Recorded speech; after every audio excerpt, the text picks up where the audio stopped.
In this video, we are going to go over how to post on social media for your business.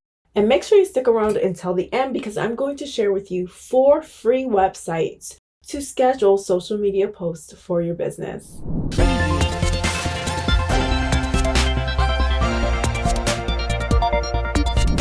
So first thing, make sure you hit that subscribe button. I'm here every single day giving you tips, tricks, and resources for social media for your business. My goal is always to break it down in a really easy to understand way. So if that sounds good to you, make sure you hit that subscribe button. First up, you need to understand your audience. Now, this is something you may hear a lot and you may hear often. It's something that I find can feel challenging because we just want to get started. I just want to get started. So whenever I hear you really have to understand your audience, or sometimes it's called that customer avatar or that dream client, just really want to skip all that stuff. But skipping all of that stuff is a disservice because you want to understand what type of content works and who you're trying to serve. And the best way you can do that is really truly understand them. Now, the one thing you do want to understand is that this is a process. Don't be discouraged if it takes time because it will change over time. Your understanding of your audience will change over time, and that's absolutely okay. Keep revisiting this process. Learn as you go. If you don't understand everything in the beginning, that's absolutely okay. Just take the bits and pieces that you do know and run with that, and then just keep building from there. So once you even have a little bit of an inkling, a little bit understanding of your audience, you can pick your platforms. And understanding your audience is going to be extremely important because if your audience ranges between the ages of 40 and 50 and they're female, that's going to be a completely different platform than if they're men who are between the ages of 25 and 35. For one, I might recommend Facebook or Pinterest. For the other, you might lean more towards Twitter and Instagram. So it really does matter because the thing is, you don't need to be on every platform, and being on every platform can actually be exhausting. I know from experience. I'm not even there. I'm on a lot of platforms and it is work. So it is okay to start with 1 or 2 platforms and master those platforms. And you can really decide which platforms are going to be the best for you by understanding where your audience is. It's going to be very, very frustrating if you're trying to talk to a certain audience and they're not on that platform, or they have a very low amount on that platform. And even if they are on your platform, you may just want to maximize your time by being the place where most of your audience lives, where most of them are, right? That would be smart. And if you're unsure which platforms may be the best for you, make sure you take my quiz. It will give you the 2 platforms I would recommend out of the most popular social media sites. Now, there are a lot of sites, so take it with a grain of salt. But if you're really unsure where to get started, at least this will give you a clue. It will give you the best short-term platform and the best long-term platform. I won't get into what that means here, but short-term is where your content doesn't last as long, and long-term is where your content can get you results for years. Next, you want to plan your content. You want to plan your content out. Planning your content really allows you to, number 1, stay ahead of the curve, plan for any special holidays, events, or sales, and you can use a content calendar to do this. Now, using a content calendar doesn't need to be difficult, and there really are no rules when it comes to a content calendar. It's about whatever works best for you. I actually have a content calendar that I built out on Trello that I provide to all of my clients for them to use so they can keep track of all of the captions, all of the images, all of the media, everything, and it's on a calendar grid for each day. You can build one out in Trello as well.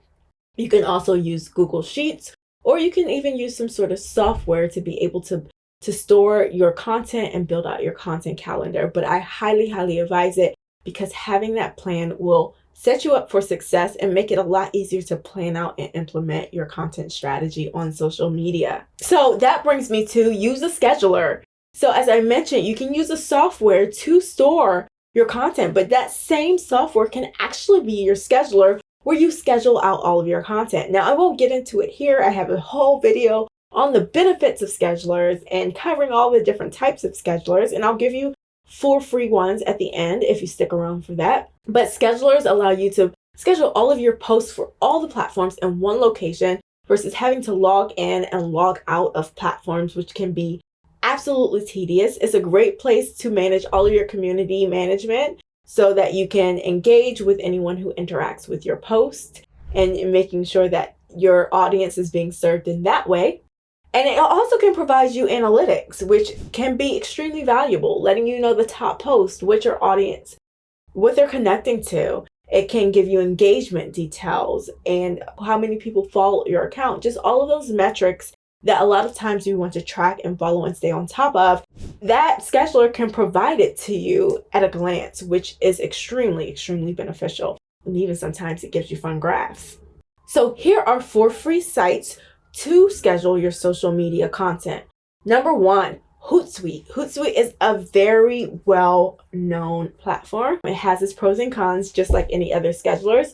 But one of the upsides, it has a free plan. You can actually use Hootsuite for free. I will admit, signing up is a little hard to navigate and find that free plan, that free option. But when it does give you the option for plans, somewhere very, very, very small on the page, it gives you the option to continue for free. And if you're just starting out and you are just in maintenance or you're exploring, using the free plan will be sufficient for you. Next up, we have Buffer, buffer.com. Buffer, similarly to Hootsuite, also provides a paid option, but as of right now, I believe it allows you a 7-day trial. So you can get started with Buffer and see what your needs are. Again, if you have a smaller capacity and you are able to schedule out 10 posts at a time, if that's sufficient for you, their free option should work as well. That would not work for me because I have a lot of clients who have platforms and we tend to schedule out. So we'll be scheduling much more than 10 at a time. But if you're just an organization doing for yourself and you're only doing it a week at a time, maybe for one platform or so, Buffer can be good for you. And every scheduler has its pros and its cons. We'll get into that in a second. Next up is Planoly. Planoly is well known for Instagram specifically. I love Planoly in that you can plan out your content. You can visually see your content. Again, it goes up to planning out your content. And I actually have a video on Planoly where I show you how I used to use Planoly to actually plan out my feed. I have much more of content that I need to manage at this point, and a lot of schedulers unfortunately don't have the ability to switch between different accounts. So when you're managing 5 Instagram accounts, you really need the ability to see all of the options. So I had to find something else. But when I just had myself and my content that I plan out, Planoly was excellent for that. And they have a free option as well, obviously. Next up, we have Later, later.com. Later is also well known for Instagram. You can compare and contrast Planoly versus Later. Planoly allows other platforms too, so does Later, but Later is a little well known for some of the other platforms too, but primarily Instagram, and it does give you a free option. Now, if you want to know more about all of the schedulers available, which ones are free, which ones are paid, which ones offer more robust features, make sure you download my free scheduler guide and you can get more information on that. But other than that, make sure you just follow me for free tips on social media for your business, and I will go over reviews of all of these different schedulers as well. Next up, you want to use your analytics when you are posting for social media for your business, because using your analytics gives you an understanding of what posts your audience connects with the most. So you can use that type of content more in the future. You can generate more content ideas based on what they need to know and what they like and what's going to serve them the best. Using those analytics every month, you can notice whether you're getting towards your goals, whether it is to build a new audience or generate sales or more clicks to your website. Whatever those goals are, tracking your analytics from a month-to-month basis really allows that. Now, you can take a bird's eye view on a weekly basis. I wouldn't recommend daily because that will drive you absolutely mad. But even a week, you can get a bit of a glimpse. But to really get a holistic view, you want to look from month to month and then from quarter to quarter and year to year to really get a holistic understanding of what's happening. Now, many schedulers also provide analytics, and I love when schedulers provide analytics because it really makes it easy versus having to calculate this information manually, as you can imagine. So again, check out my scheduler's guide because it will give you more information on which of those schedulers provide you with analytics. Make sure you follow me and subscribe for more social media tips for your business.